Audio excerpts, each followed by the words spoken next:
Hello, and what is going on, everybody? It is Master of the TDS, and I'm joined by my lovely wife, WritingRaven.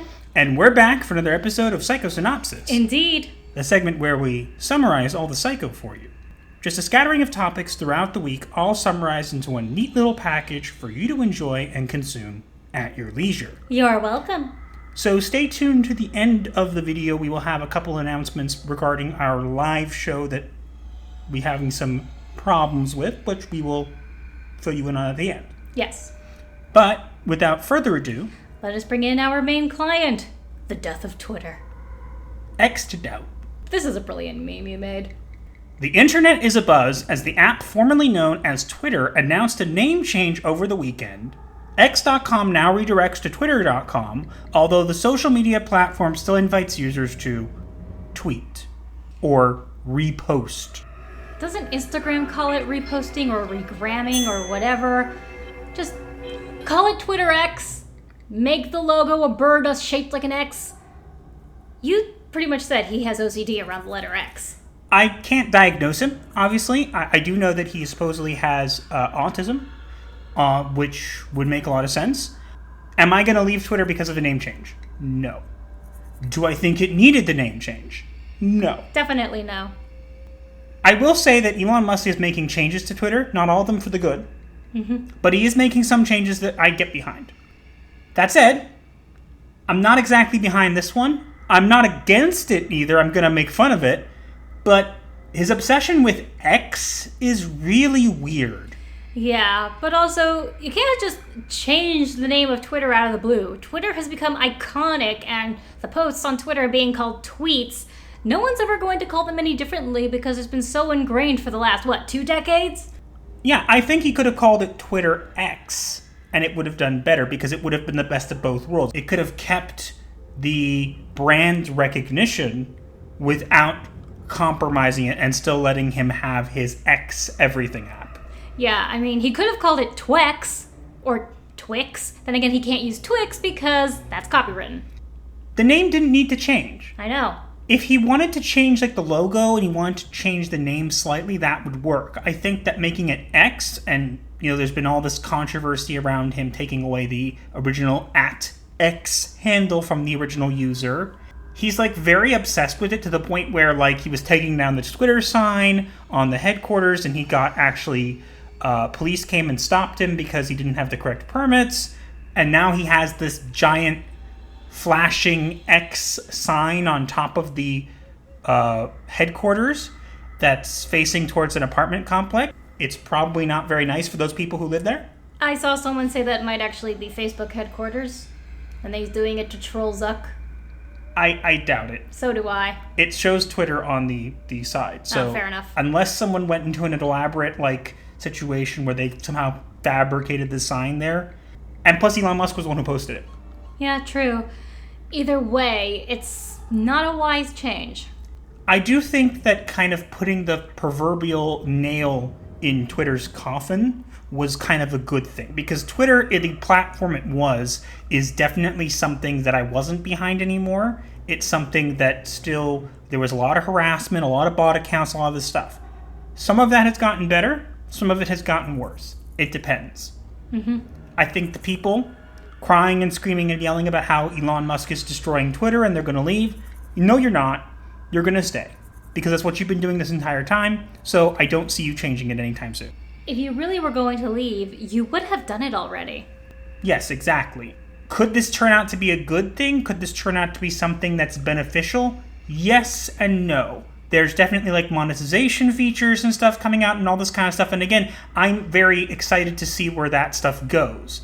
But I think that changing a brand when you're in the middle of trying to revamp it isn't the best way to go forward. But I mean, he's Elon Musk. What is he going to do? It's not like anyone could stop him.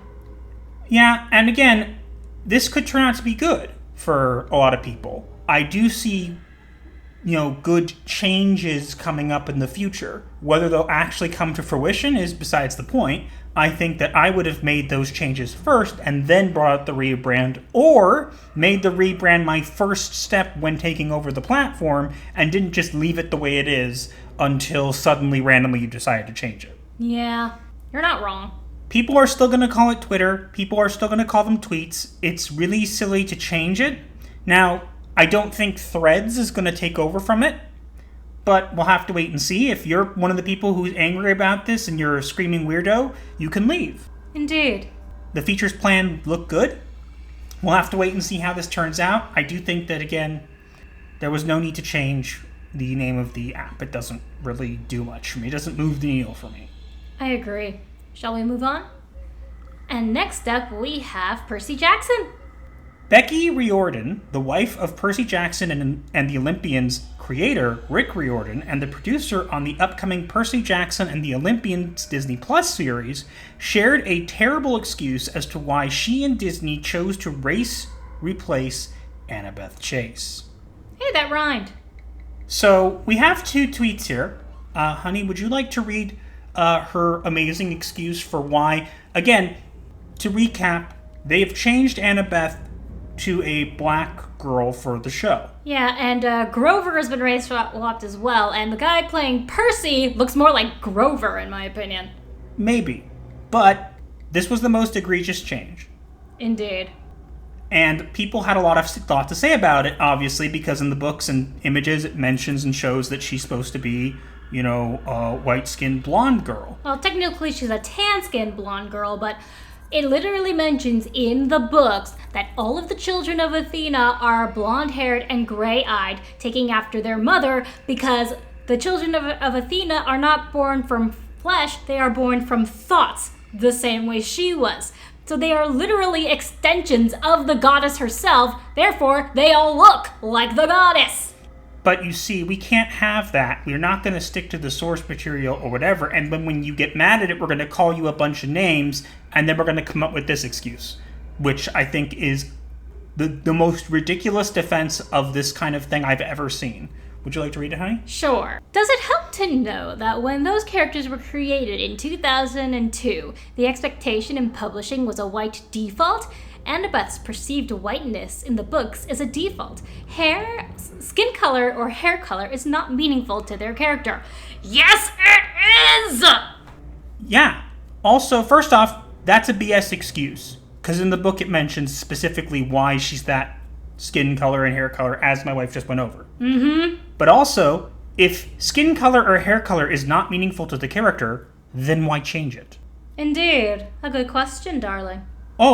So in other words, you're saying that it's not meaningful to the character when you decide it's not meaningful to the character. If it's not meaningful, you can't decide when and where to apply this. So if it's not meaningful to the character, then changing her means nothing, just like keeping her the way it is would mean nothing as well. I mean, just think about the Percy Jackson movies. The first one, everyone was complaining that they made Annabeth a brunette, and then for the second movie, she was suddenly a blonde. She's supposed to have blonde hair, tan white skin, and gray eyes, modeled after the goddess of wisdom, Athena. What is wrong with you?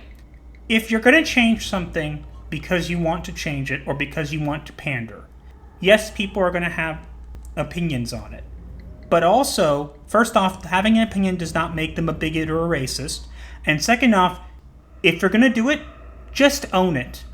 Don't try to deflect and say how we're wrong. No, you made changes. You need to own them. If you don't have a reason for why you made the changes, people will perceive and come up with their own reasons.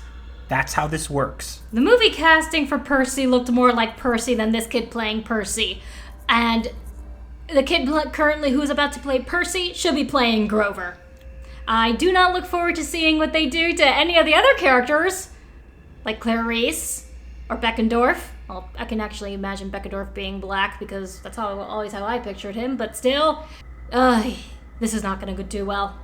I'm not that interested in Percy Jackson anymore. I used to be. I used to like reading the books, and then it went kind of off the rails into crazy territory because they tried to pander to everybody under the sun. And again, if it's you still like it, that's totally fine. But I'm not interested in seeing this. I just think it's ridiculous that this was the worst excuse I've ever heard. Own it or shut up. Don't say anything. If you have to say something, then it does matter, and you're deflecting, and everybody can see it for what it really is. Indeed. Moving on. And speaking of skin color, next up we have Snow White. Who the heck is this supposed to be? Not Snow White. Snow White actress Rachel Ziegler confirmed that the upcoming live-action Disney film will be changing the meaning of, quote, the fairest of them all, end quote, to be more about who is, quote, more just, end quote, and a better leader. They do realize that the word fairest means palest, right? They do know that, honey. But you see, for them, they're going to make it who's the fairest ruler. It's supposed to mean pale and or pretty. Here's a thought. Throwing this out there. I know you need to do this for the brand recognition, whatever, but I'm just throwing this out there, okay? I know this is crazy. Make a movie that's not called Snow White and do whatever you want. Call it Dirt Brown? At a certain point, you have to look at this and go, this is not Snow White. Making changes, I get it. We're not expecting a 100% accurate adaptation one-to-one from the animated to the live action. First off, I think live action movies are annoying and I'm tired of seeing them. And we've already gotten the leader version of Snow White with Snow White and the Huntsman, which no one seems to remember. 1, because it was extremely forgettable. 2, because it had Kristen Stewart. And 3, because she's not pretty. Kristen Stewart's not pretty, and yet she was supposed to be playing the girl that the queen was jealous of for beauty. Oh boy. It's not necessary to make these movies. People don't really like them. Your live-action Little Mermaid movie did not even break even. It got close, I'll give it that. But it did not break even. And it lost you guys money. Doesn't matter how many people on Twitter with Little Mermaid profile pictures and who love Halle Bailey come over and scream about it. It's the same thing. I predict a similar thing for this movie. And how about the best course of action right now would be to tell every single person involved in the production to shut their mouths. That would be a good idea. Gal Gadot seems to be the only one who actually knows what she's talking about, and she's hardly said anything. Good, because you know what? Remember when we marketed things based on the story and the plot and not how we're subverting your expectations? Yeah, and you want to know why they're changing Fairest of them all? Because everyone can see that Gal Gadot is way prettier than the person who's supposed to be prettier than her. And, again, you're calling the movie Snow White, but the character is not Snow White. Sorry, I hate to break it to you, it's not being racist when the character's name comes from her Snow White skin. Even black people agree on that. It's not hard to understand. If you wanted to change it, then call the movie something different. But you can't because no one would go see it without this. And with this, people will go see it, but not enough to actually make you any money. Now, if this does well, we'll see. But I highly doubt it. If anything, people will go to see Gal Gadot, and for no other reason aside from that. Yeah, Gal Gadot really is the only thing marketable and remotely interesting about this movie. 1, because she's one of the most beautiful women on the planet, and 2, because she's a very good actress. We'll have to see. I do foresee people making videos on this and stuff like that to laugh at this. I won't be going to see it. I don't think my wife has any interest in going to see it. No. But we'll keep reporting on this just because the information around it is interesting and the deflection is off the scale. Stop it. Own up to your changes. Don't try to subvert expectations. If you do, expect backlash, and you can't just go, you're being racist. It doesn't work. Sorry. Indeed. Moving on. And speaking of Disney, next up we have The Secret Invasion. I got news for you. Your show sucks. Secret Invasion director Ali Salim appeared to admit that the entire series was being cobbled together in the editing room even as they were releasing new episodes every week. That is not something you admit, kind of like with the She-Hulk writers admitting that they didn't know how to write a court scene! Oh, it's even better. The person came out and said, I don't care about the mixed reviews. I had fun. It's like, first off, like 2 of your episodes got over 50% freshness rating. The rest, all bombed. It's not mixed. It's very not mixed. Now, we're going to actually read the quote from Ali Salim. And I think, as we were editing, we're still finding the story. We were finding the story on episode 6 up until episode 1 had already aired. Why? Why would you admit that? I don't know. Honestly, I feel like these people are so out of touch it's not even funny. Again, I'll make it very clear that my wife and I have not seen Secret Invasion, nor do we have any plans to see it. Or any interest. But from what we have seen from clips and from the news around it, most people who have watched it didn't like it. This includes diehard Marvel fans. And again, we're not saying this is our opinion, this is based on the general consensus. Indeed. Plus, they put Nick Fury in an interspecies relationship. Just look at that picture. It looks so bad. Now, there's a lot more to the story, a lot more controversy around it, but honestly, I'm tired of this. I don't even have any interest in Marvel anymore with this kind of stuff, so I don't really care. Let's just be done, because you made a show, it sucks, it's the lowest rated Marvel TV show of all time now. Congratulations. Would you like a medal? It would be a little dented, probably like a little tin can with a magnet inside that said, "You tried." Like that star gif that you like to use? Yep. But you're not a star. Not even that kind of one. Nah, if anything, they're a Death Star. Then again, they're too worthless to be considered a supernova. No. Disney would be a Death Star, but that's fair. But anyways, you got only yourselves to blame, and you guys are slowing down on Marvel content? Probably a good idea. Indeed. Moving on. And speaking of Marvel content, next up we have Ms. Marvel. Ms. Marvel producer Sana Amanad encouraged panel attendees to complain to Marvel Studios boss Kevin Feige to greenlight a second season of the Disney Plus series. Because she's desperate to get her self-insert character even more spotlight than she already has. The video game failed because she was put in the center of attention.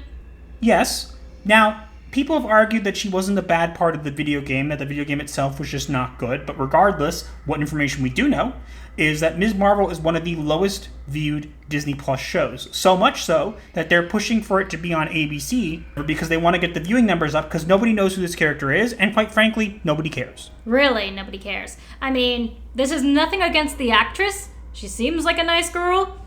I'm sure she tried to play the character as best she could, but it's just not an interesting character.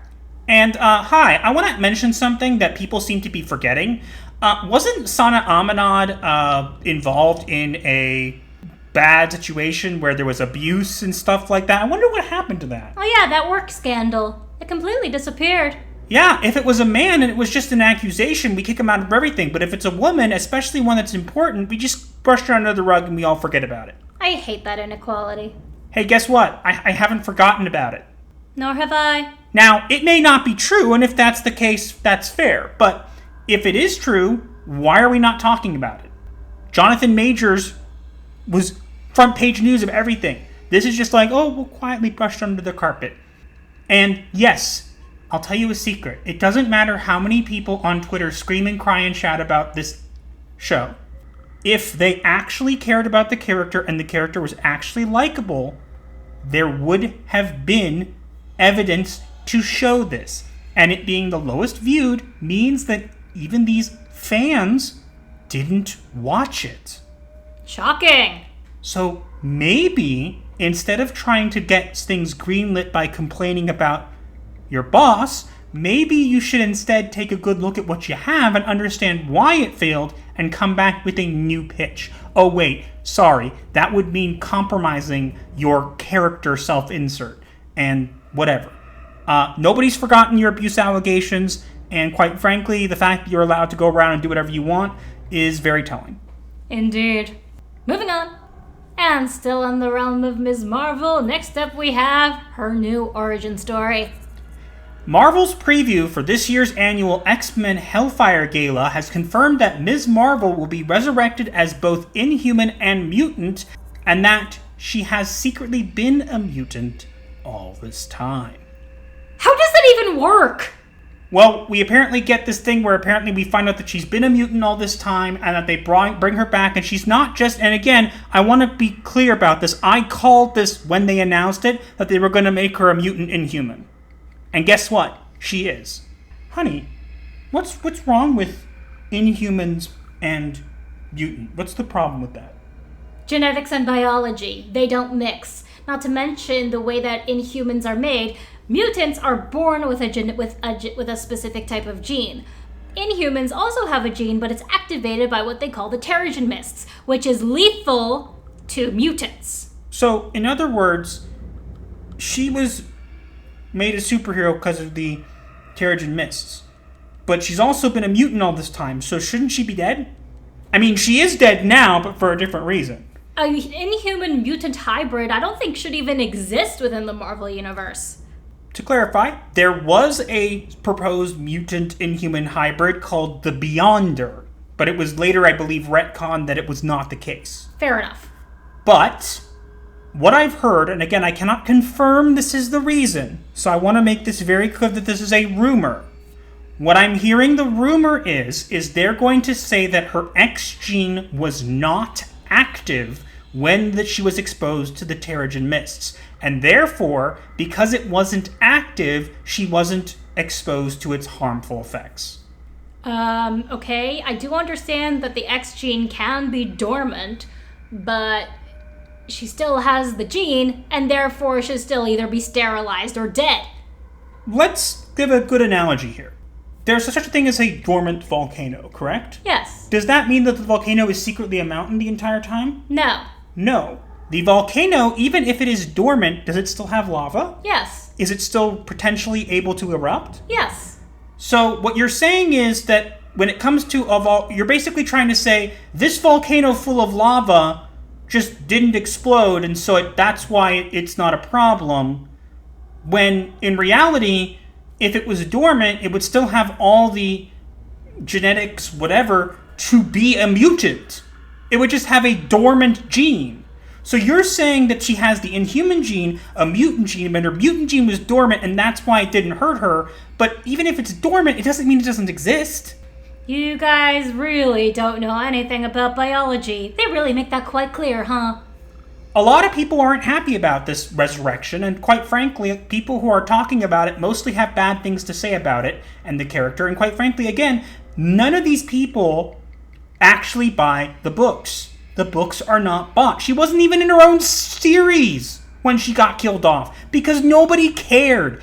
Yes, the books sell well. You have to clarify that a book selling when it comes to Marvel, a comic selling, is meaningless. Because just because you've shipped X amount of comics, and those are the amount of comics that were sold, does not mean they were the amount of comics that were bought. It means the amount of comics that ended up in the shops, not the amount that ended up being taken off the shelf. Exactly. And again, they wouldn't have to keep pushing so hard if the character was so well known and so well liked. I'm not saying nobody likes her, but it's a very small minority, and the people on Twitter who claim to love her and whatever obviously don't read her books, or she would be more popular. It's just how it is. Yeah. This whole situation is ridiculous. They really don't do research on lore. I hate that. I can't wait to see the Marvels because I have a feeling it's going to bomb spectacularly. Now, I think they'll try to run damage control for it, but it won't be hilarious because nobody knows who this character is, nobody's watching them, and quite frankly, the only way you could get people to even pay attention to her was to kill her. We're not even going to see the Marvels. I said I can't wait to see how it does. Oh, I heard you say can't wait to see it. Nope, I'm not planning to see it. Why would I go see it? I don't know. That's just what I heard you say. Nope. I have no interest in this character. I think this character is really dumb. I think the person who's playing the character, I think she's very sweet and obviously cares a lot about the comics. And so I have no problem with her, but the character is not interesting, not appealing, and quite frankly, the majority agrees with me. Sorry if you don't like that. It's just facts. Indeed. Moving on. And lastly, we have One Piece. Let me show you how it's done! Please do, Oda-sama! One Piece creator Ichiro Oda demanded Netflix reshoot numerous scenes for live-action adaptation because they weren't good enough to put out into the world. Thank you, Oda-sama. We've already had quite a lot to say about what we've seen about this live-action adaptation of One Piece. To be fair, I'm not a huge fan of the anime because it's pretty slow. I still insist you read the manga, at least. I don't know. It doesn't really appeal to me that much. I don't hate it. I'm just not that interested. Fair. I mean, it is 100 volumes and counting. But Netflix has a track record with these kinds of shows. And so anytime they announce one of these kind of shows, it gets backlash, not even because of who they casted or whatever, but because it's just, we know Netflix does not care. And also because anime does not adapt well into live action. Yeah, aside from Alita Battle Angel, which again was not perfect, but was the closest we've gotten, nothing has been adapted very well. I like that Oda is involved with it and in trying to do, give his input and make them reshoot things, whatever, but I still do not believe that this will do well and this will be good, because it's just how Netflix has been. Their track record isn't good. They've already made some changes to things based on stuff, and it's just like, who cares? I'm sorry, I don't want to see this. It's not interesting. And again, if it does well, that'll be great. If you hit a one home run, but you've struck out like 37 times, congratulations, you got a home run eventually, but you failed so many other times and didn't learn anything. True.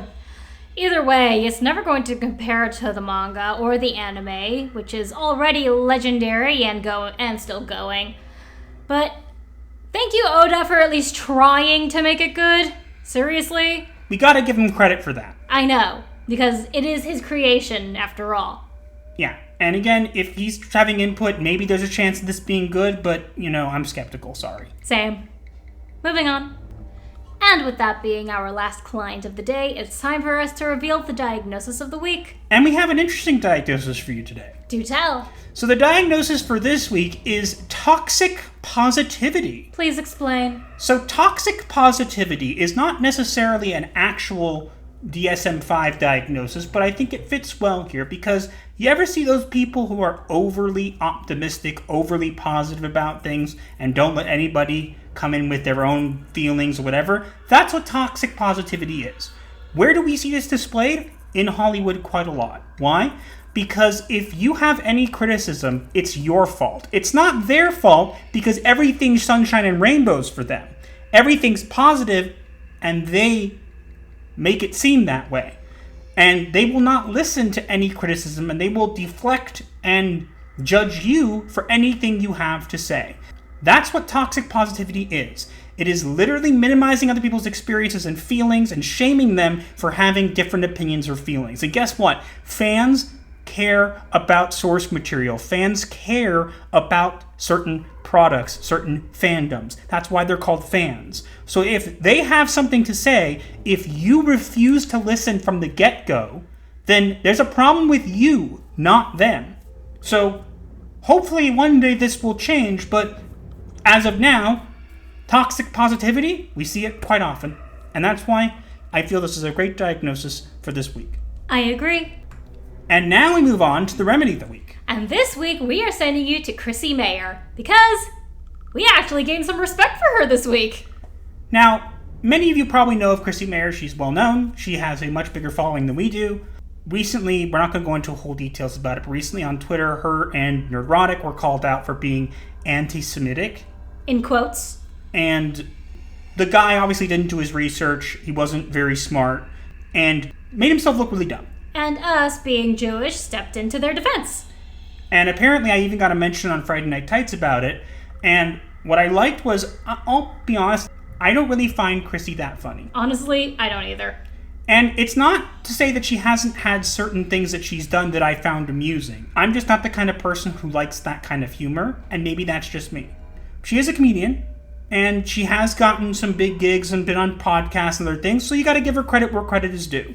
But the reason we're shouting her out today is not because we're hoping to give her an extra following boost or whatever. We're much smaller than she is. It's more gratitude for her reading my husband's tweet in her defense and actually saying, "Thank you. Now I'm even more determined to make you laugh." Take notes, people. That is how you deal with criticism. Seriously, that sentence alone earned her our respect. We didn't dislike her before this. It just she wasn't something our cup of tea. But just from that response gives me a lot more respect for her, and that's why I wanted to shout her out, is because I think that we need more of this, and so it deserves recognition when we see it. Indeed. So grab your stand-up, head on over there, and let her know that Gothic Therapy referred you. Indeed. But that is all we have for this week. Let us know what you think in the comments below, and also make sure to like, share, comment, and subscribe with notifications on so you do not miss your weekly therapy session. Or you will be charged. But remember, when you do subscribe, your first session is free, so smash those buttons like they're bad kitties. And do consider joining us at the dusk, midnight, or dawn level. We would appreciate it quite a lot. You can also find links to all of our socials in the description below, as well as links to our merch store and our Discord server known as The Clinic. Be sure to check them out. And if you don't want to stick with us here on YouTube, you can also find us on Rumble and Odyssey. Some news about our upcoming live show. We're actually, unfortunately, going to have to cancel it. And the reason is not because we wanted to, but because our show is based heavily on Twitter, and obviously Twitter doesn't really exist anymore. So the branding, whatever, it just doesn't work, and finding the time for it wasn't great either. You can't watch birds without the bird. That said, we are planning to do more live streams, maybe a little bit more laid back, and we are planning a new series that we're going to be doing. It's going to be obviously recorded, not live, and we're going to post it. It'll be obviously be irregular, but we're going to be doing something like that. I apologize for those people who saw the trailer. The trailer's been privated. It is what it is, unfortunately. Yeah. But don't fret, we're working on things behind the scenes, and we'll hopefully have something cool to show you sometime soon. Indeed. But that's all we have for this week, and we'll see you guys in the next one. Gothic Therapy, out.